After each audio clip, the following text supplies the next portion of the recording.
আপনাদের স্বাগত। আমি সবচেয়ে বেশি এক্সাইটেড আজকের এই পর্বটা নিয়ে, কারণ আমি এমন একটা মানুষের সঙ্গে কথা বলতে এসেছি যে মানুষটার গানে আমি আমার জীবনের এবং আমি বিশ্বাস করি প্রত্যেকেই তার জীবনের প্রচুর প্রশ্নের উত্তর খুঁজে পাই। আমার কৃষ্ণ, আমার আগুন পাখি, আমার সবটা এই লোকটা। আজকে আমার কথা বলার পর্বের অতিথি আগুন পাখি নচিকেতা অনির্বাণ চক্রবর্তী। নচিদা, কেমন আছো? ভালো আছি। একটা জিনিস বলো, এই যে নচিকেতা মানেই যে গান, মানে যে ধারার গান, হ্যাঁ, তার বাইরে ঠিক 48 ঘন্টা আগে তুমি একটা হাউসফুল শো করলে, শুধু গজল গাইলে। আমি দেখলাম হাউ হাউ করে কিছু মানুষ কাঁদলো, আমিও স্টেজের পাশে বসে কেঁদে ফেললাম। ওটাও নচিকেতা, এটাও নচিকেতা। যে আবার এই নচিকেতাই চিৎকার করে গাইছে পার করে ইমারত, বা এই নচিকেতাই প্রেমের রাজশ্রী নীলাঞ্জনা। এই এতগুলো ভাঙা গড়া, এই ভাঙা গড়াটা কি যেদিন এক মানুষ তোমার হাত ধরে মিনি বাসে তুলে নিয়ে গেছিল, তারপর থেকে এই ভাঙা গড়ার এতগুলো দিক? না, তারও আগে থেকে মানে অ্যাকচুয়ালি ভাঙা গড়া শুরু হয়েছে তারও অনেক আগে থেকে। আমি পলিটিক্স করতাম, রাজনীতি করতাম।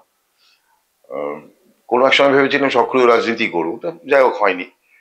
তো যে লোকটা হাত ধরে নিয়ে গেছিল সেই ছোট সন্ধিক্ষণটাতে নিয়ে গেছিল, তখন ভেতরে ভেতরে গানটা কিন্তু চলছে আমার, এবং অবশ্যই সেটা গজল।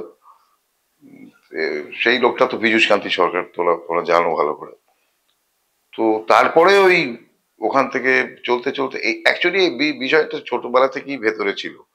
হ্যাঁ, ওই সক্রিয় রাজনীতিটা তুমি করলে না, তোমার ভোকাল টয়, মানে ভোকাল টোন, তোমার কথা বলা দাবড়ানি যেটাকে বলে। অ্যাকচুয়ালি সক্রিয় রাজনীতি করিনি, তখন গানটা ভালোবেসে ফেললাম, মানে গানটা ঢুকে বললো জীবনে। এখন তো তুমি অনেক বেশি সফল, তুমি এখন এমপি এমএলএ হতে ইচ্ছে করো না? ইচ্ছে করে না, কারণ পোলারাইজড হয়ে যাবো একটা শ্রেণীর কাছে। আমি অ্যাকচুয়ালি আমার অ্যাকসেপ্টেন্সটা তো অনেক বড়, সব ধরনের মানুষ আমার গান শোনে। আর সব শোনে কারা? অ্যাকচুয়ালি শোষিত মানুষেরাই তো শোনে, তারাই তো দল বানায়, এই দল সেই দল, এই যে করে আর কি। তো আমার ওই শোষিত মানুষদের মধ্যে আবার ডিভিশন করতে ইচ্ছে করে না, যে আমি বামপন্থী, আমি অমুক দল, আমি তমুক দল, এটা আমি করতে চাই না। তোমাকে তো একদল লোক, মানে তারা লোক, বা তোমার ভাষায় গাম্বার, তারা তো মোটামুটি তোমাকে তৃণমূলী বলে। হ্যাঁ, মানে মোটামুটি তোমাকে কেউ বললে কি করা যাবে? রবীন্দ্রনাথকে তো বলতো কংগ্রেস, তো রবীন্দ্রনাথ কংগ্রেস ছিলেন। তো লোক এরকম বলেই থাকে, মানুষের কাছে কোনো অপশন থাকে না। যেমন আমার শরীর নিয়ে নচিকেতার ক্যান্সার হয়েছে, আমি বললাম, আমি বারবার বহু জায়গায় বললাম যে বেসিক্যালি আমার ওটা প্যানক্রিয়াসের প্রবলেম হয়েছিল, আমার কমন বাইল একটা সরু হয়ে গেছে। ও তো কিছু জানে না, ওইটা বোঝার থেকে ক্যান্সার বলে দেওয়াটা সোজা। তো এদেরও তাই আর কি, নচিকেতাকে তৃণমূল বলে দেওয়াটা সব থেকে সোজা আর কি, তৃণমূল বলে দাও। আমার একটা জিনিস বলো, যদিও এটার সঙ্গে, যদিও তোমার সঙ্গে ধর্মের যোগাযোগটা একটু দূরে, তুমি আস্থা বিশ্বাসী, তুমি জগন্নাথ মন্দির তৈরি করলেন বর্তমান রাজ্য সরকার, সেখানে গাইলে অনুষ্ঠান। আমি গাইয়ে হিসেবেই তো গেছিলাম, আমাকে গাইয়ে হিসেবেই ডাকা হয়েছিল। আমার একটা জিনিস বলো, এই যে এটা নিয়ে যেভাবে রাজনীতির কচকচানি, এটা কোথাও একটা গিয়ে আমরা এই কিছু কিছু ভালো জায়গায় ধর্মজিগিরটুকু বাদ দিলে জিনিসটা অনেক সভ্য হতো না? ও যেটা বলেছো যে আর্ট অ্যান্ড কালচারের কথা বলেছো, এবার বিষয়টা তো তাই। ওটাকে ধর্মের নাম করে, অ্যাকচুয়াল যেহেতু আমাদের দেশে একটা ধর্মের জিগির তুলে একটা রাজনৈতিক দোকানদারি চলছে আর কি। তো এটা মানুষ খেয়ে ফেলেছে আস্তে আস্তে। এখন সব জিনিসটাকে ধর্ম বিষয়টাকে এমন করে হাইলাইট করা হচ্ছে যে এটা একটা ট্যাবু টাইপের হয়ে গেছে, একটা সমস্যা হয়ে দাঁড়িয়েছে। আমাদের কাছে তো সমস্যা, আমরা যারা মুক্ত চিন্তার মানুষ, আর মানুষও এটা নিয়ে ভয় পাচ্ছে ভীষণ ভয় পাচ্ছে মানুষ। কারণ কেউই বেসিক্যালি একদল লুম্পেন ছাড়া কেউই, মানে ধর্মকে সামনে রেখে সবসময় শোষণ করা হয়েছে, ধর্মকে সামনে রেখে শোষণই হয়েছে। এবং ধর্ম নিয়ে, হ্যাঁ, সাদাবালা ধর্মকে সামনে রেখে সবাই লুম্পেন গুলোই বেড়ে উঠেছে সবসময়। সুতরাং এই বিষয়টা বন্ধ হওয়া দরকার। আমি গেছিলাম, আমি এমনি খ্রিস্টান খুব ভক্ত। তো আমি মমতা ব্যানার্জির কথা গেছিলাম, আমি কেন, আরো অনেকেই গেছিল ওখানে। আমি গেছিলাম, দেখতেও গেছিলাম বিষয়টা কি তৈরি হয়েছে, কি সুন্দর কাজ হয়েছে। একটা শিল্পকর্ম না বলে ওটা নিয়ে একটা রাজনীতির আখাড়া বানিয়ে ফেলে দেওয়া হচ্ছে, এটা তো ঠিক নয়। যাই হোক, আমার একটা জিনিস বল, তোমার বিরুদ্ধে সবচেয়ে বড় অভিযোগ সাধারণ মানুষের তথা তোমার গান প্রেমীদের খানিকটা হলো নচিকেতা আর একটা নচিকেতা তৈরি করবে, আরেকটা নচিকেতা তৈরি হয় না।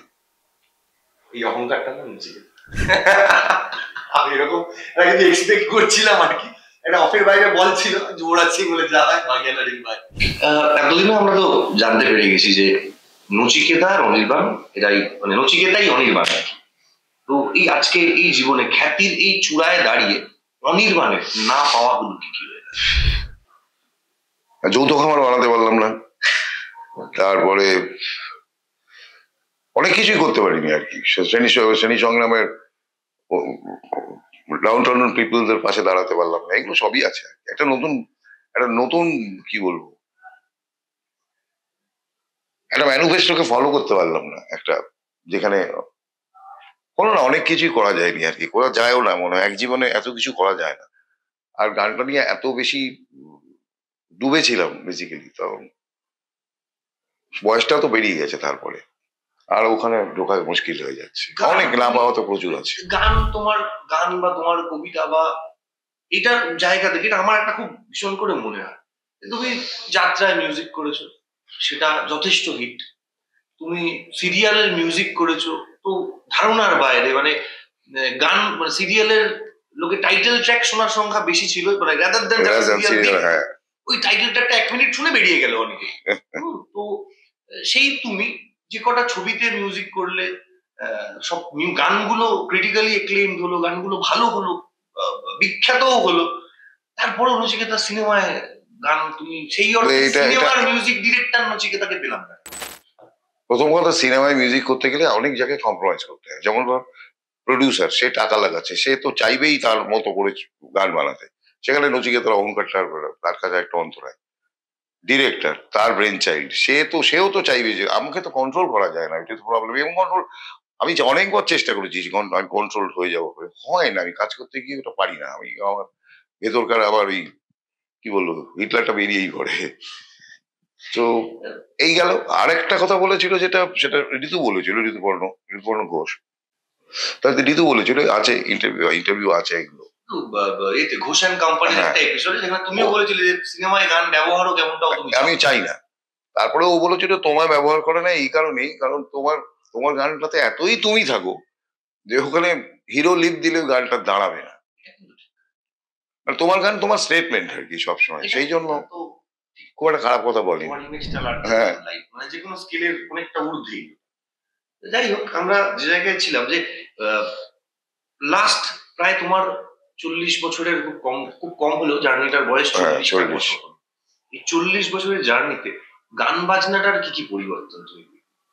এখন আর একটা কেউ সাবলীল ভাবে লেখা, প্রচুর লোক লিখছে কিন্তু, হ্যাঁ, প্রচুর লোক সুর করবার চেষ্টা করছে, খারাপ লিখছে না কিন্তু, অনেকে কেউ খারাপ লিখছে না। আমি দেখতে পাচ্ছি ছেলেরা বেশ ভালো লিখছে, এখন যারা লিখছে তারা ভালো লিখছে। বাচ্চা বাচ্চা ছেলে এমন লেখালে, আমি নতুন ছবির কাজ করলাম, ওই অঙ্ক কি কঠিন, তাতে দেবুল একটা ছেলে লিখেছে, সুর করে, সুরটা ঠিক আছে, লেখাটা খুব ভালো, গানটা খুব ভালো। হ্যাঁ, 52টা পাখি নিজ দিয়ে উড়ে গেল, 52টাই, মানে খুব ভালো লিখেছে দেবুল। তো খুব ভালো হচ্ছে, কিন্তু এদের না একটা সাংঘাতিক প্রবলেম হচ্ছে, এদের সাংগীতিক শিক্ষাটা খুব কম। এরা গানটা শেখেনি তো। আমি এখন যদি বলি যে এটা তুই বাদ দে না, তুই ইংরেজি মিউজিকের কথা বলতে, আর বাংলার রাগের কথা বলছে, এই রাগটাকে তুই ইউজ করে দেখা, বা এটা এই করে দেখাবো, জানে না কিছু, সব কিন্তু একটা ভাষা জিনিস দিয়ে গেছে। সেই জন্য দুটো জিনিসই ভালো হচ্ছে না। আবার যারা হেভি ক্লাসিক্যাল জানে তারা লেখাটা বুঝছে না, এইটার জন্য গান খুব একটা আসান ভালো হচ্ছে না। একটা শিল্পী হলো না, মানে তোমার পরে বাংলা কিন্তু আরেকটা দাপুটে রকস্টার পেল না। মানে আমি অ্যাপার্ট ফ্রম যদি ব্যান্ড মিউজিককে সাইডে রাখি, মানে আমি এখানে অনুপম রায় বা রূপম ইসলাম এদেরকে ধরছি না, এদের তো যন্ত্র, মানে এদের যন্ত্রের ব্যবহারিক ব্যাপারটাও অনেক বেশি এদের গানের মধ্যে। তোমার মতো দুটো বা তিনটে মিউজিশিয়ানের সঙ্গে একটা 1.5 ঘন্টার অনুষ্ঠান, কারণ মানে চেয়ার ছেড়ে উঠবে সেই সাহস নেই, মানে তোমাকে ভয় পেয়ে না, গানের প্রতি মোহ থেকে বেরিয়ে যাওয়ার সাহস নেই, ওটা গানের প্রতি শ্রদ্ধা আর কি। হলো না, এটা হচ্ছে, হবে না, হাউসফুল হচ্ছে না। মানে 40 বছর ধরে একা তুমি হাউসফুলের বোর্ডটা ঘাড়ে করে নিয়ে ঘুরে বেড়াচ্ছ, বাকিরা শেষ 15 বছরে তোমার সঙ্গে যারা শুরু করেছিল তাদেরও এখন আর হাউসফুল করবার মানে শেষ 10 বছরে আমি কোনো যদিও অনুষ্ঠানও খুব একটা দেখিনি, শেষ 10 বছরে আমি হাউসফুল দেখি। না আসলে সেটাও নয়, আসলে আমি ফর্ম নিয়ে প্রচুর ভেবেছি গান নিয়ে, মানে একটা ফর্মে এক ধরনের গান গেয়েছি, তারপরে বদলে ফেলেছি সেই গানের ধারা। তুই প্রথম থেকে তাই যখন আমি র্যাপ গাইতাম, হ্যাঁ আবার তো র্যাপের ধারা উঠলো, আমি আবার র্যাপ করতে পারতাম কিন্তু আমি করিনি, কারণ ওটা হয়ে গেছে, যেটা হয়ে গেছে সেটা আর করব না। তারপরে আমি অন্যরকম গান দেশের প্রথম তথাকথিত র্যাপ মিউজিক ক্লিন করা হয়, তুমি কিন্তু দেশের প্রথম, হ্যাঁ হ্যাঁ হ্যাঁ হ্যাঁ, কারণ তখন বাবা সাইকেলের সেই গানগুলো জনপ্রিয় হয়, তার আগে তুমি গিয়ে ফেলেছো এবং তার তুই যেহেতু রয়েছে। তো হ্যাঁ, আরেকটা আমার মনে হয় মানে তুমি এটা গাইড, আমি ফর্ম গুলো প্রত্যেকবারই বদলেছি, যখনই যে মানে সময় আসছে। এখন একটা অদ্ভুত ধারার গান হয়েছে, সেটা মূলত একটু লেখা ওরিয়েন্টেড, বড় বড় লেখা, কবিতার আকারে লেখা হবে, সুর সেরকম হয় না। আমি দেখলাম যে এটা আমার চলার না, আমি পারবো না এটা করতে, আমি একটা অন্য ফর্মে ঢুকে পড়েছি। এখন ভালো করে লক্ষ্য করে দেখ, এখন যে ধারার গান আমি তৈরি করছি, কৃষ্ণ তোমার সঙ্গে যাবো, সেটা একটু অন্য ধারার গান। কৃষ্ণ তো অনেকদিন আগে তৈরি করে, কিন্তু আমি যে গাইবো এটা ভেবেছি, এতদিন রেখে দিয়েছিলাম, কারণ ফ্যানে না, মানুষ তখন তৈরি হয়নি বিষয়টা। এই যে আজকে এই অস্থির রাজনৈতিক, অর্থনৈতিক, সামাজিক অবস্থার মধ্যে আমরা সবাই কিন্তু এই সময় একটা মাসিয়া খুঁজছি, আমরা একটা গণনায়ক খুঁজছি, আমরা কিন্তু ভেতরে ভেতরে চাইছি একটা কৃষ্ণের মতো মানুষ আসুক। সেইখানে গানটার প্রাসঙ্গিকতা কি সেটাই আর কি। আমরা সারা পৃথিবীতেই কিন্তু এরকম একটা লোককে খুঁজে বেড়াচ্ছি যে এই লোকটা ছাড়া যাবে কৃষ্ণ তোমার সঙ্গে যাব, চলার সোজা পথ হারাবো কলকাতায়, না মথুরা বৃন্দাবন, যে নরকে আমরণ কলকাতায়। এই গানটা এর পরের অংশের যে লাইনটা, কৃষ্ণ তুমি কি জানো এই শহরে বাজায় বাসি লক্ষ হাজার মানুষের দীর্ঘশ্বাস, এই লাইনটা আমার এখন মনে আছে। আমি বইমেলাতে আমার একটা বই বেরিয়েছে, আমি তোমার এই গানটা একজন র্যান্ডমলি কোনো একটা স্টলে বেজে উঠেছে হয়তো, বা সম্ভবত কোনো একটা কুইজ কম্পিটিশন বা কিছু একটা হচ্ছিল কোনো একটা কোথায় সংবাদপত্রের দপ্তরে। একজন মাঝবয়সী লোক মানে সিম্পল মানে বই কিনতে গেছে, এটা না সে হঠাৎ মনে পড়ল। তো তিনি চুপ করে গানটা দাঁড়িয়ে আছেন, তো পাশে এদিক ওদিক খুঁজছেন যে ওনাকে মোবাইলটা ন্যারেট করতে পারে, স্মার্টফোন আছে ন্যারেট করার। তো আমি কিছু হঠাৎ কি মনে হলো, আমি সমস্যা কিছু বলবেন, বললো এই যে গানটা বাজলো এটা ইউটিউবে আসে, তখনও রিলিজ করে না, তা তো আসে না। তো এই গানটা আমি আপনাকে শোনাতে পারি। একটা তুমি তন্ময় পণ্ডিত সঙ্গে তুমি একটা অনুষ্ঠান করেছিলে রিদ মাঝারে, ওইটাতে গিয়েছিলাম, ওটাতে তুমি এই গানটা গিয়েছিলে। আমি ওই এপিসোডটা ওনাকে বার করে দিলাম, ভদ্রলোক ওই মানে এপিসোডটা ডাউনলোডেড রাখলেন, রেখে বললেন আমি মাঝে মাঝে দেখছি। তো এই লাইনটা মানে তোমার লেখা প্রচুর লাইন রয়েছে, যে লাইনগুলো বোধহয় তুমি অনেক আগে লিখে ফেলেছো, যেটা আমরা রিলেট করবো আরো অনেকটা বছর পরে গিয়ে, বাট তার মধ্যে এই লাইনটা তোমার থেকে তুমি বলো যে সেদিনের নচিকেতা আর আজকের নচিকেতা, সব শিল্পীরা বয়সের সঙ্গে সঙ্গে নিজেকে কোথাও একটা গিয়ে কি বলবো একটু বদলেছে, একটু ভারী কি করেছে, তুমি এখন এই অহংকারী মানুষটা রয়ে গেলে কেন? গম্ভীর হতে ইচ্ছে করলো, রবীন্দ্র ফেরত দিচ্ছিল না। আসলে এটা পেছনে আমার রাজনৈতিক কর্মকাণ্ড একটা বড় ইয়ে আর কি। আমি এত ডাউন টু দা আর্থ সাধারণ মানুষের সাথে এত বেশি মিশেছি, তো আমার ওই বিচ্ছিন্ন হতে পারি না আমি এখন আর হয় না এখনো, কিন্তু আমার ওই ক্লাসের লোকগুলোর সাথেই বসে গল্প করতে ইচ্ছে করে, কথা বলতে ইচ্ছে করে, জানতে ইচ্ছে করে যে ওরা কি ভাবছে। এখন রাবীন্দ্রিক তো হয়ই যায়, প্রচুর গম্ভীর, হ্যাঁ, সেমিনার করা যায় বসে বসে, কবি কঠিন কঠিন কথা বললো, যে কথাগুলো অ্যাকচুয়াল কোনো মানেই দাঁড়ায় না। তো ওই কথাগুলো আসল কঠিন কথা সহজভাবে বলা সব থেকে কঠিন। তো আমাকে তো এই কাজটা করতেই হয়, কারণ আমার যারা মানুষ আর কি, আমি যাদেরকে মাথায় নিয়ে গান গাইতে নেমেছি, খুব খুব শিক্ষিত লোকেরা কিন্তু আমার গান শোনে না, মানে তারা আমার এই অহংকারটাকে নিতে পারে না, কোথাও একটা গিয়ে তারা বিশ্বাস করতে চায় না যে তার চেয়েও বেশি অহংকারী কেউ থাকতে পারে। সেটাও তো বটি। আর তাছাড়া সব থেকে বড় ব্যাপার যেটা হচ্ছে যে একজন সে স্নব আর আমি অহংকারী, এটা দুটোর মধ্যে পার্থক্য আছে। আমি দাম্ভিক, আমার যেটা আছে সেটা হচ্ছে দম্ভ আছে, আমার যোগীর দর্প আছে আমার। তো এরা তো এর মুশকিল, এটা নিতে পারে না আর কি। এবং অধিকাংশ বুদ্ধিজীবী আমি দেখেছি তারা বেসিক্যালি নিজের সাবজেক্টটা ছাড়া কিচ্ছু জানে, নিজের ওই বিষয়টার বাইরে কিছু ভাবতেও পারে না। সুতরাং কি বলবো, আমি আমার মতো বেশ আছি, এই বেশ ভালো আছি। এই বেশ ভালো আছে। আমরা বলে জিনিস বলো যে তুমি একাডেমি করলে না, না, তুমি কাউকে গান শেখাওনি। গান শেখানো যায় না, গান শেখানো যায় না, উইকি, গান শেখানো যায় না। গান যাকে শেখাবো মনে করে গান তাকে ধরে, গান শেখানো যায় না। গানেরও একটা নিজস্ব জীবনী শক্তি আছে, তারও প্রাণ আছে। সে একটা লোককে অ্যাসেস করে তারপরে নিজেকে ধরা দেয় তার কাছে। ওরকম গান শিখিয়ে দিলাম, এটা মুদির দোকান নয় রে যে পয়সা দিলাম আটা নিয়ে চলে এলাম। শিল্প নিয়ে আসা যায় না। ও শিল্প যদি না নিজে নির্ধারণ করে যে তার কাছে ধরা দেব, শিল্প হয় না ওইভাবে। গায়ক না হলে কি হতো? তুমি গায়ক হলে মানে পলিটিশিয়ান হতো। এটা কিন্তু সবচেয়ে বড় স্টেটমেন্ট। আচ্ছা, গণতন্ত্রটা তোমার কাছে? গণতন্ত্র আমি বললে আমার কথা শুনলে লোকজন আমাকে মারতে আসবে। গণতন্ত্র পৃথিবীর সব থেকে বড় ধাপ্পা, সব থেকে বড় ধাপ্পার নাম গণতন্ত্র। গণতন্ত্র বলে কিছু হয় না, গণতন্ত্র নেই আসলে, গণতন্ত্র নেই। মানুষকে এটা ওই শাক মূল্য দেখানোর মতো, ছাগলকে মূল্য দেখানোর মতো ওই মানুষ হচ্ছে তাই। ওই গণতন্ত্র বুঝিয়ে দিল আপনার সব সব অধিকার তোমার, by the people for the people of the people, সব এটা বুঝিয়ে দিল আর কি। কিন্তু তাই কি হয়? এখন সব থেকে বড় গণতন্ত্রের নাম কি? সব থেকে বড় গণতন্ত্রের নাম আমেরিকা, তাই তো, যুক্তরাষ্ট্র। আমেরিকা চালায় কে? রকফেলার চালায়। তো গণতন্ত্র বলে কিছু নেই। এই যুদ্ধ 10টা যুদ্ধ ব্যবসায়ী, 10টা মানে ইলুমিনাটি আর কি, যেটাকে বলে ইলুমিনাটি।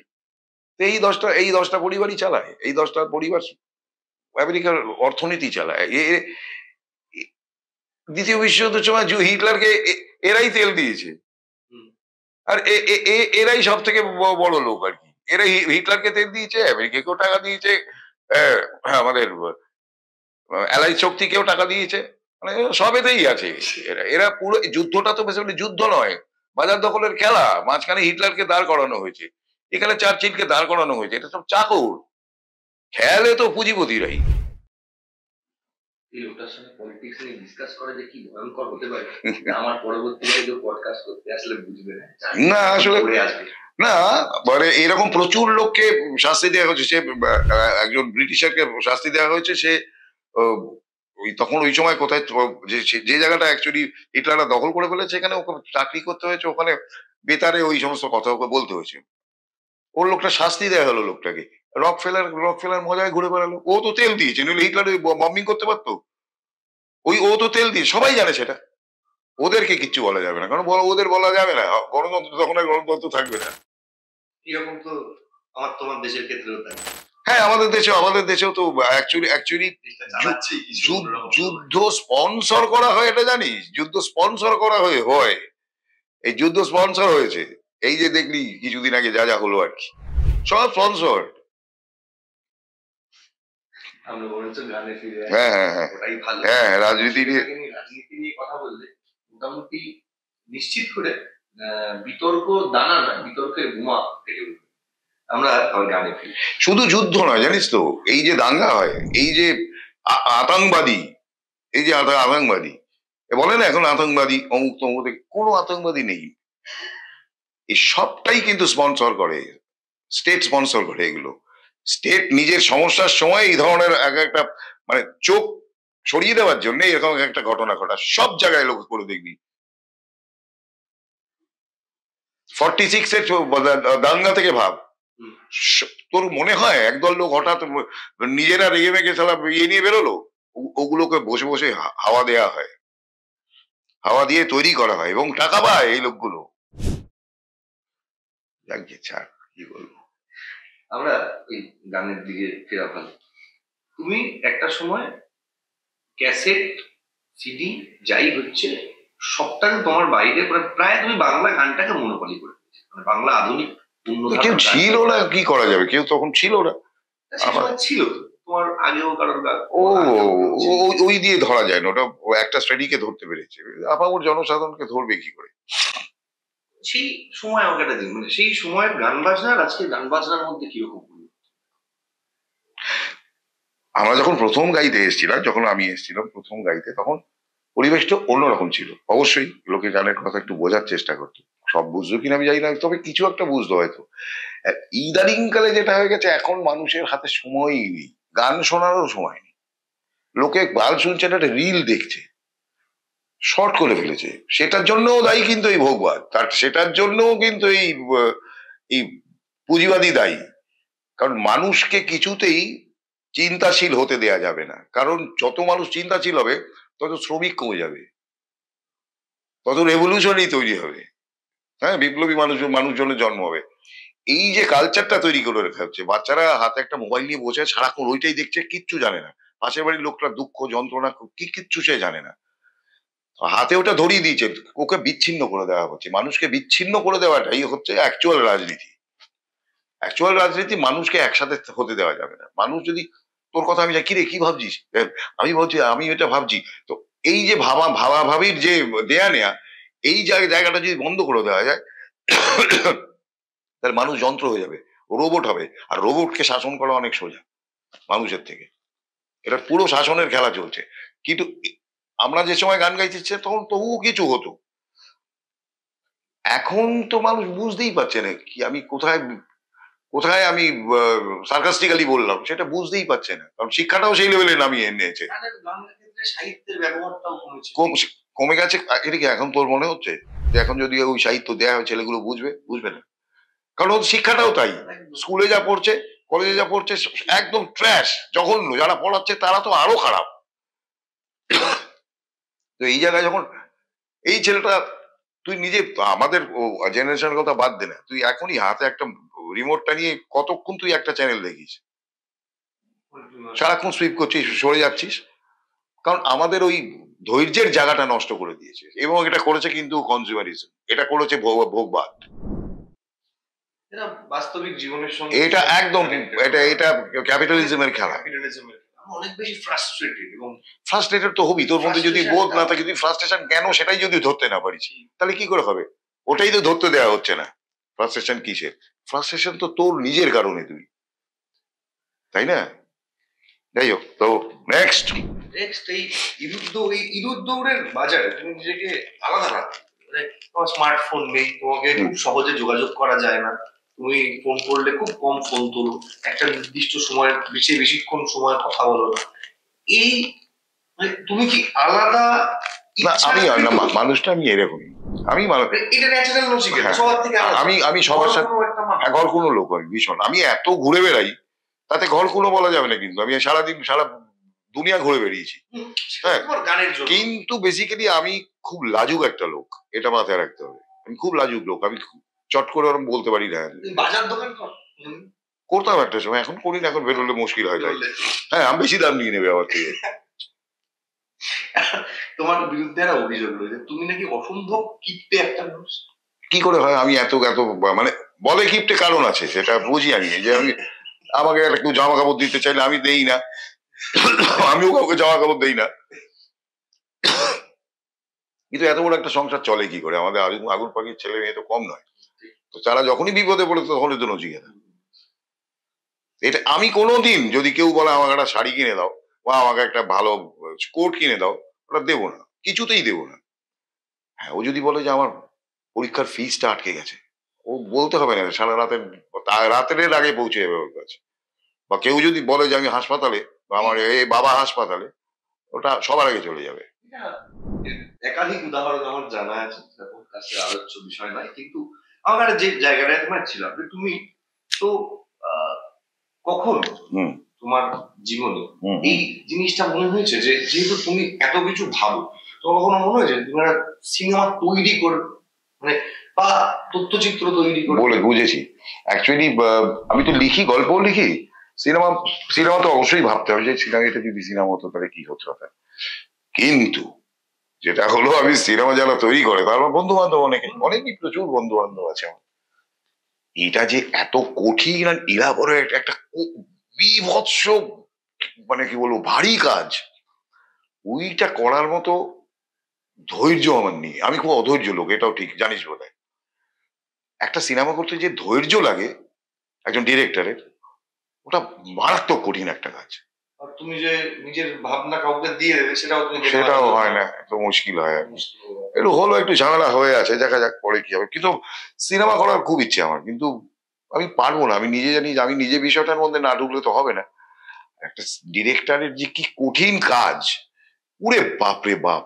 আজকে ঋতুপর্ণ ঘোষ বেঁচে থাকলে তোমার বোধ হয় আমাদের দুজনের একটা ইয়ে ছিল, মানে কি বলবো, ওইটাই তো মুশকিল ছিল। ঋতু ঋতু যোগাযোগটা ভীষণ, আমাদের খুবই ভালো বন্ধুত্ব ছিল, খুবই ভালো, কিন্তু আমাদের অ্যাটিচিউডটা একদম আলাদা। একটা খরগোশ আর একটা সজারু। ও খুব একটা লো, একটা খুব নর্মাল নর্মাল একটা কি বলবো, খুব নরম একটা ছেলে, আর আমি তো ওই রকম। তো যাই হোক, দুজনে একটা জায়গায় দুজনেই খুব ইমোশনাল। ও ইমোশনাল ছিল, আমিও খুব ইমোশনাল। তো কিন্তু দুজনের দেখা, গ্রুমিং দুটোই আলাদা। আমার ঘামে ঝরা জীবন আর কি, আর ওরা সব ওইখান থেকে আসে। হয় না, ওটাও হয় না বেসিক্যালি। তোমাদের এটা মনে আছে এখন, আমি ঋতুদার প্রচুর সিনেমা সকলেরই ভালো লাগে, আমার খেলা সিনেমাটা আমার সবচেয়ে পছন্দের। সেখানে তোমরা গান ছিল, সম্ভব ভালো পালাচ্ছে পালাচ্ছে, দিন রাত্রি পালাচ্ছে। ওটা ঋতুই লিখেছিল গানটা, বড় ভালো লিখেছিল, বড় ভালো লিখেছিল। যাই হোক, তো না, ভালো কাজ কি করছে না লোকে, দারুণ কাজ করছে। আমাদের কবি খুব ভালো কাজ করছে, ইন্দ্রনীল কবি খুব ভালো। ছোট লোক বলে একটা ইয়ে করেছে কবি, তার আগে ফড়িং বানিয়েছিল। কবি কবি আমার এই মুহূর্তে কবিকে আমি ভীষণ ভালোবাসি। কবি খুব ভালো কাজ করছে। সৃজিতও অদ্ভুত অদ্ভুত ছবি করেছে, আবার খুব অদ্ভুত ছবিও করছে আর কি, সেটা না। সৃজিতেরও চিত্রনাট্যের ধারাটা একটু অন্যরকম ছিল, ওর একটু বেঁচে কাজ করা উচিত। দুমদাম করে কাজ করছে কেন বুঝতে পারছি। কৌশিক খুব আমারও খুব বন্ধু লোক। কৌশিক ভালো মেকার, কিন্তু কৌশিক একটা ফিল্ম একটু বড় জায়গা। ও খুব ভালো টেলিফিল্ম মেকার। ওর এলাবোরেট, যেমন আমি, যেমন আমাকে খেয়াল গাইতে বলেই পারবো না গাইতে। একটা 3 ঘন্টা খেয়াল গাওয়া বা 2 ঘন্টা 1.5 ঘন্টা খেয়াল গাওয়া, ওটাই পারবো না। আমার মনে হয় ওরও একটু বিষয়টা ভেবে দেখা উচিত। কোন নচিকেতাটা অনির্বাণের পছন্দের? এই দামাল নচিকেতা, না মানে দামাল মানে গানের দিকে বলছি, দামাল নচিকেতা না গজল গাওয়া নচিকেতা? অনির্বাণের কোন নচিকেতাকে পছন্দ? অনির্বাণের পছন্দ, অনির্বাণ যেখানে, অনির্বাণ একটা পলিটিক্যাল ক্যারেক্টার, তো তার এইটাই পছন্দ। দাওয়াল নচিকেতাটাই পছন্দ হবে। রাজশ্রীর কার পছন্দ? কোন নচিকেতাকে পছন্দ? দাওয়াল, দাওয়াল দাওয়াল দামাল নচিকেতা। নীলাঞ্জনার তো অবভিয়াসলি দামাল, এটা নিয়ে প্রশ্ন রাখা হয়েছে। তুমি কোনো রিভিল করবে না রাজশ্রী কে, নীলাঞ্জনাকে? না, ওটা হবে না, ওটা করা যায় না। কারণ মানুষ ওই মেলাতে শুরু করে দেবে জীবন দাসের বনলতা সেন কে ছিল, এটা যদি মানুষ জেনেই যেত যে আরে তো আমাদের প্রদীপের পিসি, তাহলে তো গানটাই হারিয়ে যাবে, গানটা হারিয়ে যাবে। গানটার পেছনে যে রহস্য, গানটার পেছনে যে কি বলবো, একটা কুয়াশা চলে যাবে। তো দরকার কি আছে? তুমি এখন বিশ্বাস করো রাজশ্রী সে আয়নাটা যে আয়নায় এগুলো প্রত্যেক দিন নিজেকে দেখো? দেখি। তুমি তোমার আরেকটা জিনিস আমার খুব, আমি তো অনেক ছোট, অসম্ভব মানে গায়ে কাটা দেওয়ার একটা জিনিস লেগেছিল। তোমার মনে আছে কিনা জানি না, এখনো তোমার সেটা আছে কিনা। তোমার বাবা এবং মা যখন চলে গেলে, তুমি ওই যে চাবিটা গলায় ঝোলাতে হয়, দুটো চাবি সে সময় তুমি গলায় পড়তে। আমার খুব ছোটবেলায়, এটা তুমি তো জানোই আমার বাবা মা চলে যাওয়াটা, আমার পড়ার সাহস পাইনি। আমার ওই দুটো বড্ড যত্ন করে রেখে দেওয়া, যেটা অবশ্যই তোমাকে নকল করে, এই নিয়ে কোনো সন্দেহ নেই।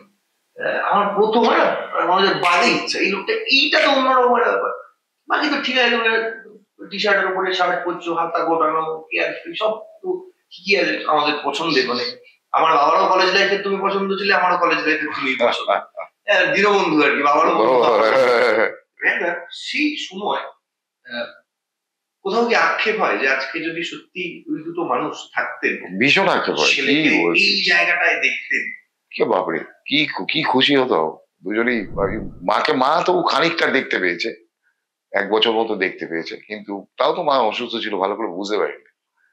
বাবা বেঁচে থাকলে ওইটা ভীষণ মিস করি আর কি, যে বাবা বেঁচে থাকলে বাবা একদম মানে ওর ভীষণ মিস করি আমি। বাবাকে মাকে খানিকটা করা হয়েছে, কিন্তু মা তো জানে, আমি তো মায়ের খুব পেট ছিলাম। মা আমাকে খুব ভালো বুঝে। বাবার সাথে তো ছেলেদের একটু দূরত্বই থাকে।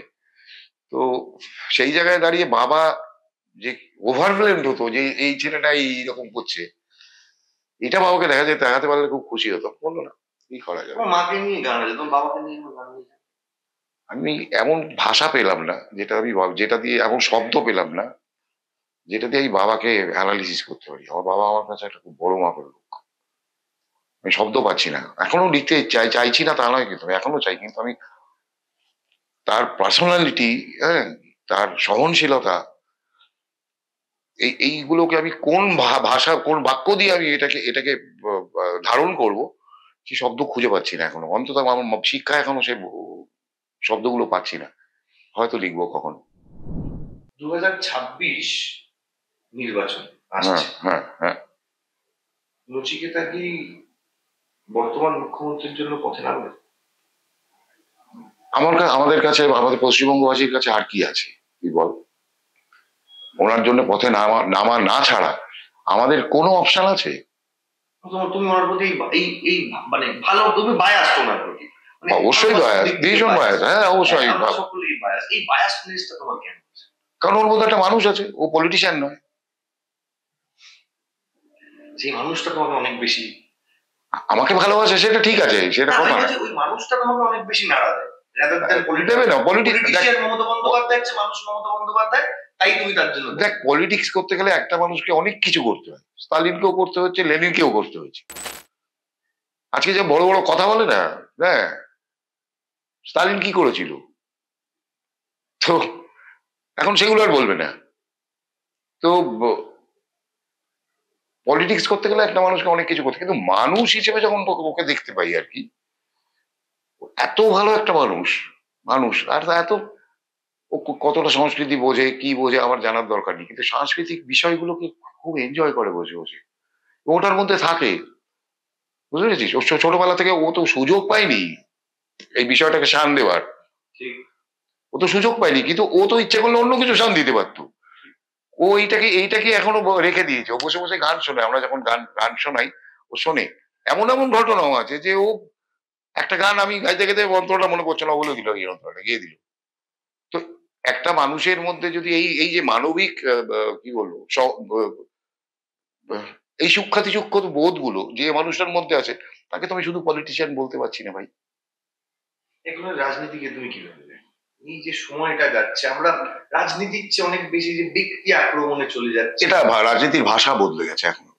পলিটিশিয়ানদেরও ভাষা বদলে গেছে এখন, যেভাবে লোকজন কথা বলে আর কি। সেটা বোধহয় ছিল না। না, একটা পারস্পরিক একটা সম্মান তো ছিলই। তুমি ওই দলে বিশ্বাস করো, এই দলে আলাদা গল্প, কিন্তু এই ব্যক্তিগত আক্রমণ করা এইগুলো খুব মানে রাজনীতিটা না এখন বলে দিচ্ছে। ওই যে ওই কলের ধারে বসে বাসন মাজে যারা, প্রচুর পিসমা টিসমা আছে, তারা নিজেদের মধ্যে প্রচুর ঝগড়া করে, ওই ভাষায় চলে গেছে, ওই ভাষাটাতে চলে এসছে রাজনৈতিক। আর এখন যারা রাজনৈতিক আইকন, এখন যারা রাজনৈতিক নেতা, মানে তারা সব পাঠা। মানে এখন যারা যারা কথা বলে আমি দেখি, এ কি কথাবার্তার ভাষা, কি এ কি কথা? একটা মিনিমাম রাজনৈতিক ডেটা দিয়ে কথা বলো তাহলে তো হয়। তো তুমি অমুক করো, তুমি করো, তুমি মমতাজ বেগম, এই সমস্ত এইগুলোর মানেটা কি?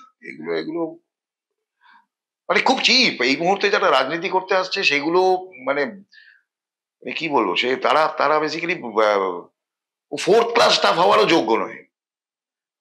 বুঝতে পেরেছিস? হাসপাতালে ফোর্থ ক্লাস স্টাফ হয় না, তার শিক্ষা দীক্ষা নিয়ে তারা ওখানে যে শিক্ষা নিয়ে যায় তার থেকেও অধম লোক আর কি। এরা ওই চাকরিটাও পাবে না আর কি যদি রাজনীতিটা ছেড়ে দিয়ে চাকরি করতে আসে।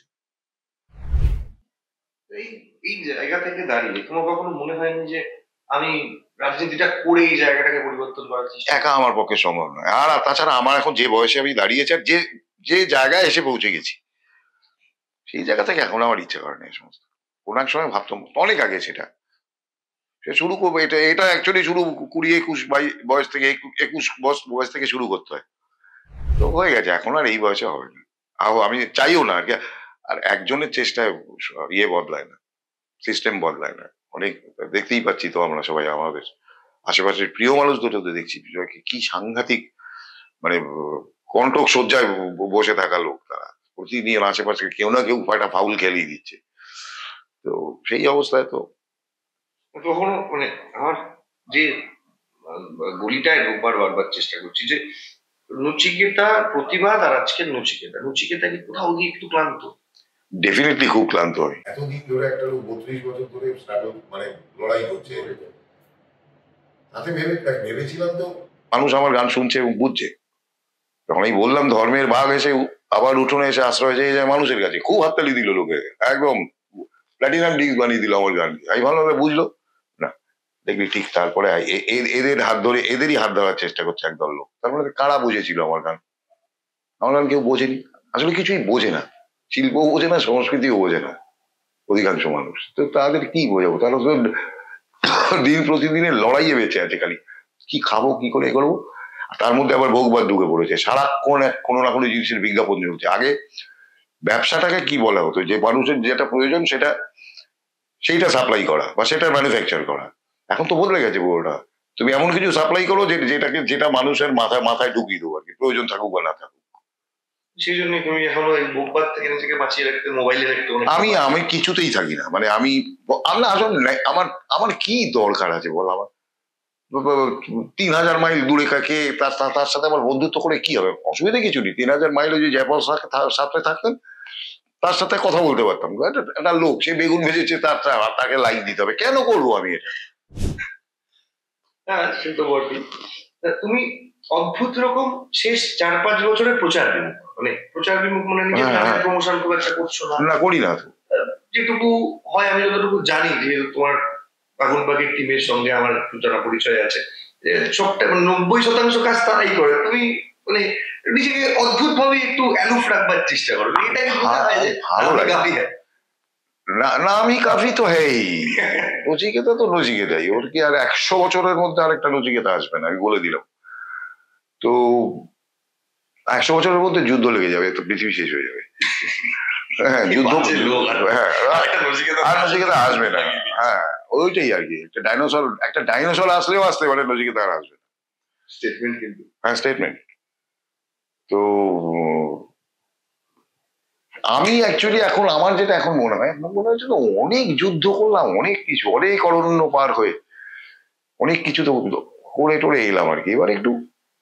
এবারে জীবনটাকে দেখি বসে বসে, একটু আবার একটু পুরোনো দিনের মতো একটু অন্য ধারার বই পড়ি, হ্যাঁ, এইসব বা অন্য ধারার সিনেমা দেখি, এইগুলো ইচ্ছা করে। এখন আর দ্বন্দ্বে যেতে ইচ্ছা করে না। কার সাথে প্রতিদিন মানে মানুষের সাথে কথা বলতে গেলে আমার মতো লোকের ঝগড়া হয়ে যায়। তো আমি দেখছি আমি ঝগড়াটা থেকে এবার বেরোতে হবে, কারণ এই ঝগড়া শেষ হবে না কোনোদিন। তো ওখানে একটু চুপচাপ থাকি, নিজের মতোই থাকি, ভালোই লাগে। রবীন্দ্রনাথ নিজের জীবনের শেষ 10-12টা বছর নিজেকে অনেকটা একদম অন্তরালে করে ফেলেছে। বিদ্যাসাগরও করেছি, বিদ্যাসাগর মহাশয় তাই। আর ক্লান্ত হয়ে যায় মানুষ, একটা মানুষের জীবনী শক্তি নিয়ে সে অনেক কিছু করে, তো পুরোটাই ইনভেন্ট, পুরো ব্যর্থ হলো, মানে হলোই না, বুঝলোই না কেউ। তখন সেই মানুষটার মধ্যে একটা ফ্রাস্ট্রেশন কাজ করে না, এবং সেই ফ্রাস্ট্রেশনটা কি করবে? সেটা আবার ওই পলিটিশিয়ানদের মতো, দেখলেন বলেছিলাম শুনলো না, আমার কথা দরকার নেই তো আত্মাভিমানও তো থাকে একটা মানুষের। সে তখন হবে দূর চালা যা, তোমরা তোমাদের মতো মাছো, আমাকে এইটুকু আমার একটু থাকতে দাও, ব্যাস থাকতে দিয়ে আপন মনে আমায় থাকতে দিই। তোমার আমি সেদিনকে একটা জিনিস দেখছিলাম, মানে এই মুহূর্তে দুজন সিঙ্গার, মানে দুজন শিল্পী, দুজনেই নারী। আমি এটা না কোনো বেসিক্যালি প্রশ্ন, এটা আমার ঠিক জিজ্ঞাসা প্রশ্ন কিনা তাও জানি না। বল। আশা ভোসলে, বৈমন্তী ছুটি। তোমার আগে আমি সেটা অদ্ভুত করে করতে করতে দেখছিলাম, ভারতবর্ষের মিউজিক ইন্ডাস্ট্রি শেষ দুটো বড় গাছ এখনো বেঁচে আছে, যারা বেঁচে আছে, বাকি সবাই কিন্তু একে একে প্রয়াত হয়েছে। বাংলা নতুন ধারার গান বলতে যারা এই মুহূর্তে দাঁড়িয়ে আছে স্টলওয়ার্থ হয়ে, তুমি আর অঞ্জন দত্ত। তবুও অঞ্জন দত্ত এখন সেই অর্থে গান গাইছেন না, উনি সিনেমাটাই অঞ্জন তো গাইয়ে না, ও তো নিজেই বলে যে ও গাইয়ে নয়। লাস্ট রইলে তুমি, লাস্ট পিলার যদি এই গান বাজনার বলা হয়, এবার তুমি বলছো যে তুমি আস্তে আস্তে আস্তে আস্তে এবার নিজেকে গুটিয়ে নেবে। না, গান তো গাইবই, আমি শেষ দিন অব্দি গাইবো, গানের জন্য না, শেষ দিন অব্দি গাওয়া, কিন্তু এই স্টেটমেন্ট দেওয়া, মানে এই স্টেটমেন্ট দিয়ে করা। আমি এই জায়গাটা দিয়ে যে কোনোদিন তোমার ভয় করে না যে যেদিন ধরো তুমি আর এই খ্যাতির থেকে একটু সরে যাবে। আজকে নচিকেতা রাস্তায় হাঁটলে পেছনে 10,000 লোক হাঁটে, সেদিন নচিকেতা যদি রাত্রিবেলা লুকিয়ে কোথাও বেরোতে হবে বা নিজেকে করবে, এই যে মানে হয় না, আলো দেখা তো তোমাদের শিল্পীদের একটা অভ্যেস, হাততালি পাওয়াটা তোমাদের একটা অভ্যেস, রুটিন। হ্যাঁ, এটা তোমাদের রেগুলার। এটা যেদিন হবে না, সেদিন নচিকেতা গানের ডায়লগ আমার গানই বলা আছে, ডাকবে না আর কেউ, আর কোনো জলসায় উত্তেজনায় ঘেরা, আর কোনো সন্ধ্যায় নেবে না অনুষ্ঠানে কেউ উদ্যোগ, যদি আসে সেই দিন সবাই জেনে নিন, থাকবে না কোনো অভিযোগ। এটা 94-এ লিখেছিলাম, এই তো জীবন আমাদের সেই গান। তুমি অদ্ভুত ভাবে নিজের সবটা প্ল্যান করে প্ল্যানটা হয়ে গেছে। তোমাকে যদি দেখা হয় কখনো, আমি এটা খুব অদ্ভুত ভাবে দেখি যে তুমি জীবনে যা যা করবে, তুমি না 92, 93, 94, 95, 96, এই বিশেষ করে 94, 95, 96 তোমার গানগুলো যদি লুপে শোনা হয়, ধরো আগে 3-4 ঘন্টা সময় নিয়ে যদি সেই সময় তোমার পরপর ব্যাক টু ব্যাক অ্যালবামগুলো লুপে শোনা হয়, তুমি যা যা করবে সেই সময় ভেবে রেখেছিলে, সবটা অলরেডি করেছো। এবং ওই শেষ যে গানটা লাইনটা গাইলে আর কি, যে তুমি প্রস্তুত এবার যে ঠিক আছে, আমি যদি কেউ না ডাকে বই গেল, অভিযোগ থাকবে না, মানে আমি I am satisfied with life.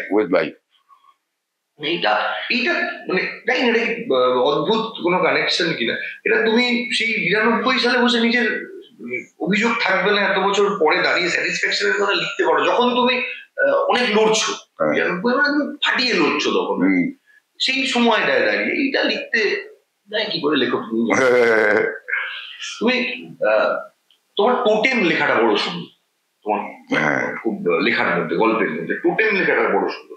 তুমি একটু গল্প সেই অর্থে লিখি না, কারণ লিখলে কিন্তু বেশ ভালোই লিখ। হ্যাঁ, সবাই তাই বলেছিল যে তো হ্যাঁ, আমার শীর্ষেন্দু তো আমার খুব ভক্ত, আমার ভীষণ পছন্দ করেন আমাকে, বানিয়ে দিই সৈকত।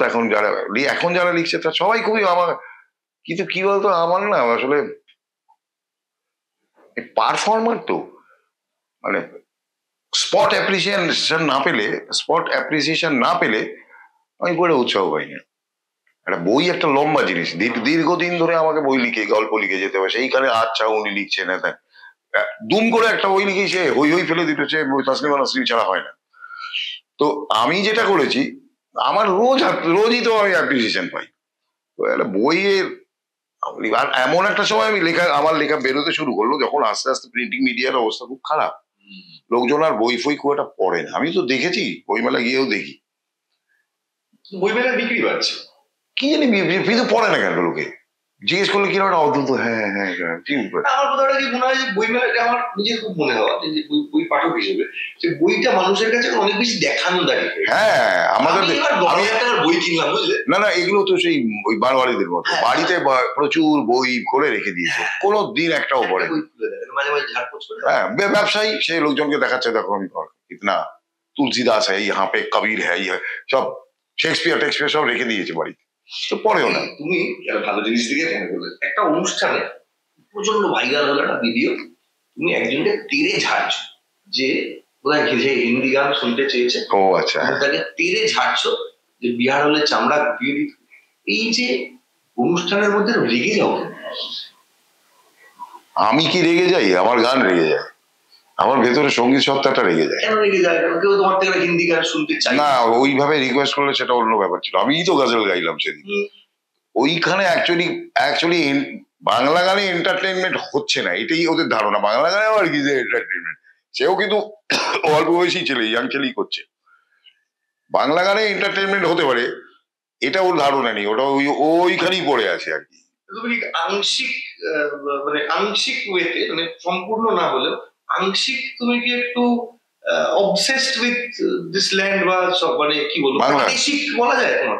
না, আমি কি করে প্রাদেশিক, আমি আন্তর্জাতিক মানের লোক আর কি। আমি প্রাদেশিকতা আমি বলবোই না, আমি প্রদেশ বলে কিছুই নেই, ওটা কথা নয়, কিন্তু তবু আর কি।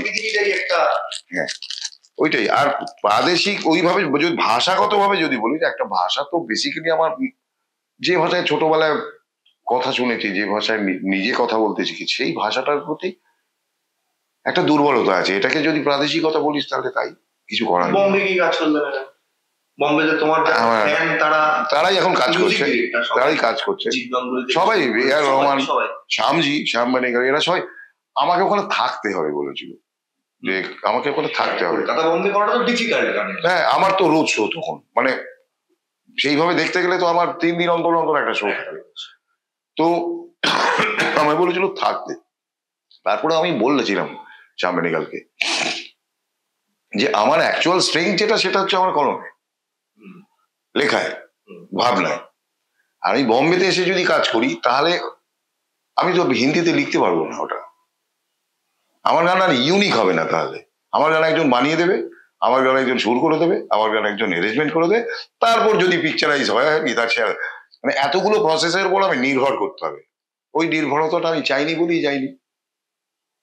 তুমি বম্বেতে বোধহয় অনেকে স্বাভাবিকভাবেই, যেহেতু মাত্র 15 সেকেন্ড ব্যবহার হয়েছিল তোমার কণ্ঠের, অনেকেই হয়তো জানে না বিড়ি জ্বালাতে গানটাতে নচি একটা ছোট্ট অংশ আছে। কখনো যদি আজকের পর যদি না জানা থেকে থাকে, এটা শুনবে কোন অংশটা বলবো না, গাইতেও বলবো না, আপনি কখনো শুনে নেবেন।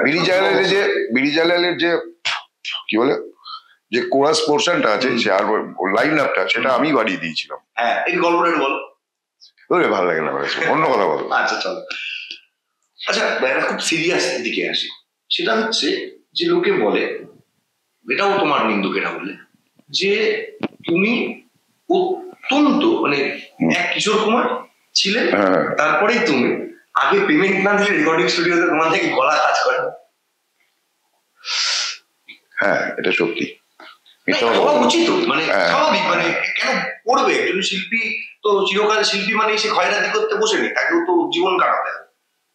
এটা কি মানে বাই এনি চান্স কি তোমার কিশোর কুমার? না না, কিশোর কুমার না, এগুলো আমি দেখেছি। আসলে আমাকে এত ইউজ করেছে মানুষ। আমি একটা জিনিস বুঝেছিলাম যে আসলে তুই একটা জিনিস লক্ষ্য করবি, তোদের পাড়ায় বা যে কোনো পাড়ায় অনুষ্ঠানের সভাপতি দেখবি একজন বড় মাপের লোকই হয়, যার টাকা পয়সা আছে। তার ওই লোকটার কিন্তু যোগ্যতা নেই। যিনি একজন ওখানকার টিচার, হেডমাস্টার মশাই হয়তো, তাকে কিন্তু সভাপতি বানানো হবে না, কারণ ওনার টাকা নেই।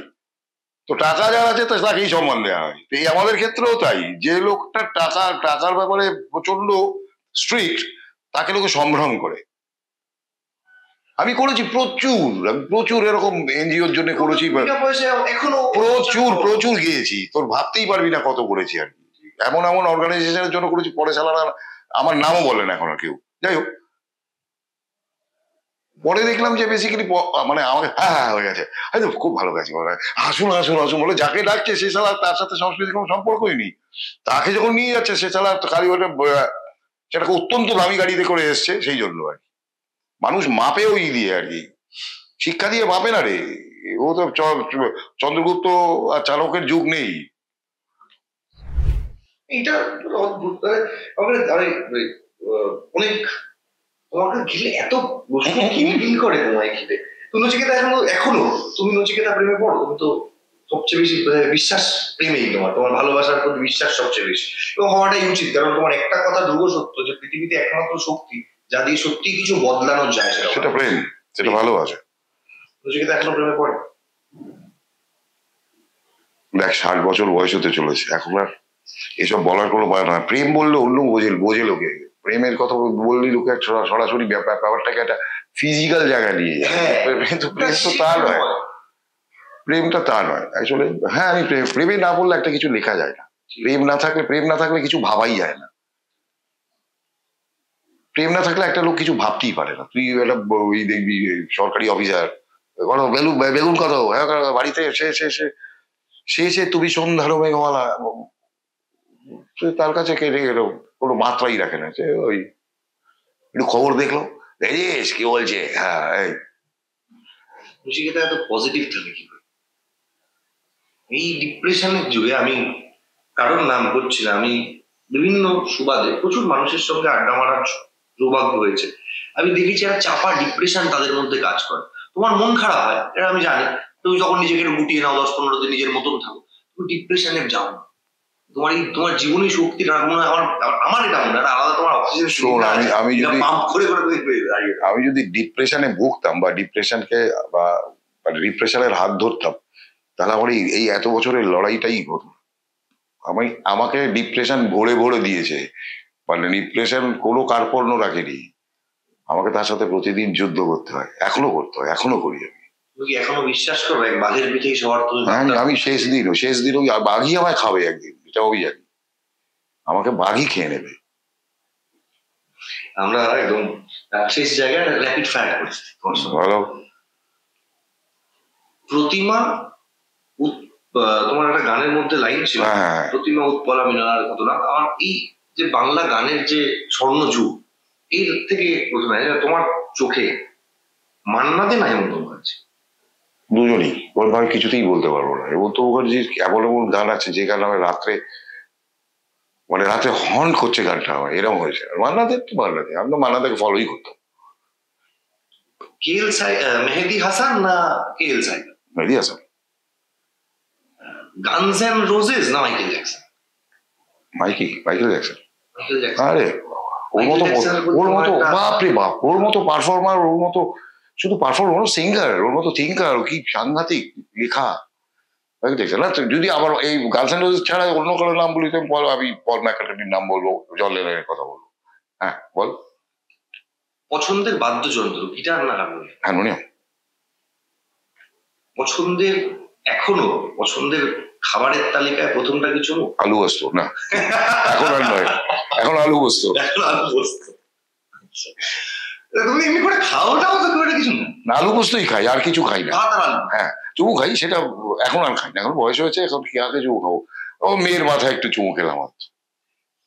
আমাকে একটা জিনিস বলো, তুমি, এটা আমি পরিলক্ষিত করেছি, তোমার কন্যা সাধারণ বাসে করে অফিস যাচ্ছে, চোখে দেখা যায়। হ্যাঁ, আমি সত্যি বিশ্বাস করতে পারিনি। আমি একদিন শ্যামবাজার ক্রস করছি যে কোনো কারণে, আমি একজনের বাইকে ছিলাম, আমি দেখলাম মালটি যাচ্ছেন বাইকে বাসে।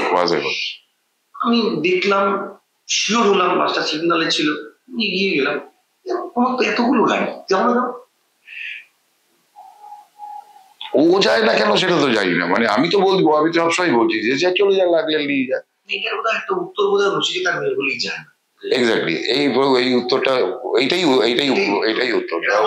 ও নচিকেতার মেয়ে বলি এটা করে না। ও এখন ওইখানে আমাদের একটা চায়ের দোকান আছে, ওইখানে বসে আড্ডা মারে, ওর বন্ধু বান্ধব এলে ওইখানটাতেই যায়, খুব ঘোরোয়া একটা জায়গা, এইখানে গেলেই দেখতে পাবি, ওইখানটাতে বসে বসে ও বন্ধুরা ওখানে আড্ডা মারে। কিসের মতো মাল্টি তো স্টার কিড, সুপারস্টার কিড কেন? ও গান গাইতে চাইলে ও স্টার, গান গাইতে চাইলেই স্টার। বলছি না যে গানের দিকে, আমি বলছি তো সুপারস্টার। হ্যাঁ, আমার নাম নচিকেতা। না, ও এটা ব্যবহার করে না, ও একদমই করে না। ওই যে এখন যে স্কুলে ও পড়ায়, তো সেই স্কুলের প্রিন্সিপাল সন্দেহ করেছিল, বাবার নাম দিয়েছিল এন চক্রবর্তী, ঠিক আছে? আর বাবা কি করে না, প্রফেশনাল মিউজিশিয়ান, আর কিছু বলে। তো যাই হোক, তিনি প্রথম থেকে জানতেন যে এটা বোধ হয় নচিকেতার মেয়ে, তো কেউ জানে না। এই কিছুদিন আগে রিভিল হয়েছে, এখন জানে, কিন্তু কেউ জানতোই না ওখানে নচিকেতা। তো এইটা মানে এই বোধটা বোধহয় তোমার দেয়া না, এটা বোধহয় ওর নিজে নিয়ে। আরে বাপরে, আমার জিন তো, আমরা একদম শেষ দিকে আছি। ব্যাক টু ব্যাক দুটো গান, যে দুটো গান আমার মনে হয়েছে, মানে আমি খুব অদ্ভুত একটা গানে তোমার প্রতি আমার প্রেমে পড়া ব্যাপারটা খুব অদ্ভুত। আমি তোমার প্রথম গান শুনে শিখি জানো, আমার নিজেরা হয়তো মনে নেই, একটা বাংলা ছায়াছবি ছিল, সিনেমাটার নাম আমার মনে নেই, গানটার লেখাগুলো ছিল এরকম, বোধহয় তোমার লেখাও নয়, চোখেরই ভাষায় আমি লিখেছি তোমায় লাভ লেটার, আমার চোখে দেখা তুমি সেরা প্রায়োরিটার, আমি রোমিও তুমি Juliet, we are make for each other. আমি এই গান আমি লিখিনি, কিন্তু গেয়েছিলাম। প্রথম এটা মানে আমি যখন আমার বন্ধু বান্ধব যারা জানে আমি তোমার খুব ভক্ত, তারা আমাকে যে নচিকেতার গল্পের মধ্যে তোর প্রথম নচিকেতার শোনা কোন গানটা, অ্যাম্বিশন বলবো, কেউ ভাবে চোর, এইটা শুনেছিস? আমি প্রথম কিন্তু এটা শুনেছি, এইটা গানটা আমার অদ্ভুত। আমার একটা জিনিস বলো, যে তুমি একটা সময় প্রচুর মানুষকে নিজে লেখা দিতে, মানে লেখা দিতে মানে প্রচুর শিল্পী যারা তোমার তুমি লিখে দিয়েছো এবং মঞ্চে দাঁড়িয়ে তাদেরকে এন্ডোর্স হ্যাঁ, সৌমিত আছে, সুদেশনা আছে, অনেককেই দিয়েছি। এখন কি তোমার গানের ভার বহন, মানে তোমার লেখার ভার বহন করবে এরকম গলা কম, নাকি তুমি আর মনে করো না যে আর কাউকে দিতে ইচ্ছা করে না, কাউকে দিতে ইচ্ছা করে না। আসলে এরা আমার হাতে তৈরি, আমি প্রায় এদের হাতে করে নিয়ে এসেছি ইন্ডাস্ট্রিতে। সেই জন্য আমার একটা দায়বদ্ধতা ছিল, আমার একটা চ্যালেঞ্জও ছিল, সেই জন্য এগুলো করেছি। এখন আর কি চ্যালেঞ্জ? কিন্তু এই দুজনেই কিন্তু এত সুন্দর কণ্ঠের অধিকারী হওয়ার পরে ইন্ডাস্ট্রি করে ব্যবহার করে, তোমাকেও করে। এটা তো আমাকেও করেনি ইন্ডাস্ট্রি বলতে, যদি ফিল্ম ইন্ডাস্ট্রি, ফিল্ম ইন্ডাস্ট্রি আমাদের মতো লোকেদের কখন করে না। আমরা একটু চাপের আর কি, আমরা ওদের তুলনায়, মানে ফিল্ম ইন্ডাস্ট্রির তুলনায় আমরা আগে, সেই দিন চলে গেছে, কিন্তু আমি আগেকার কথা বলছি না। এখন পুরো বিষয়টা প্রডিউসারের হাতে। এখন প্রডিউসার সে টাকা দেয়, সে সংস্কৃতিও বুঝবে, তা তো হয় না, না মুশকিল হয়। কিন্তু কিছু কিছু জায়গায় যেমন কল হলে ভালো হয়, কিছু কিছু জায়গায় যেমন তুমি ধরো তোমার এক পুরনো মসজিদ, হ্যাঁ, এক পুরনো মসজিদে জানি না, হ্যাঁ, এইগুলো এক একটা মিউজিক ডিরেক্টররাই জোর দিয়ে ওটা করিয়েছে বলে হয়ে গেছে। রিসেন্ট অনেক, মানে কত ওই অঙ্ক কি কঠিনের গানটাই তো কি ভালো, কি ভালো গান হয়েছে, ভালো ভিউজ হচ্ছে, সিনেমাটাও ভালো চলছে। লাস্টে প্রজাপতির গানটা, হ্যাঁ, ভীষণ ভালো গান হয়েছে। রতি অসাধারণ কাজ করেছে। বল কি শুনছি আর? তুমি একটা তোমার মতন করে একটা কিছু শোনাও, তারপরে আমার আর শেষ আবদার থাকবে। আমার মতো করে? তাহলে একটা কবিতা শুনি। বেশ। গল্প লেখে পৃথিবী আকাশের গায়ে, কত পথ চলা হলো, কত কথা সারা হলো, রোদ্দুর হাসে বাদামি চামড়ায়। গল্প লেখে পৃথিবী আকাশের গায়ে। ডাইনোসরের যুগ বুঝি আজ শেষ, বেঁচে থাকে আরশোলা, জানি শেষ মেশ।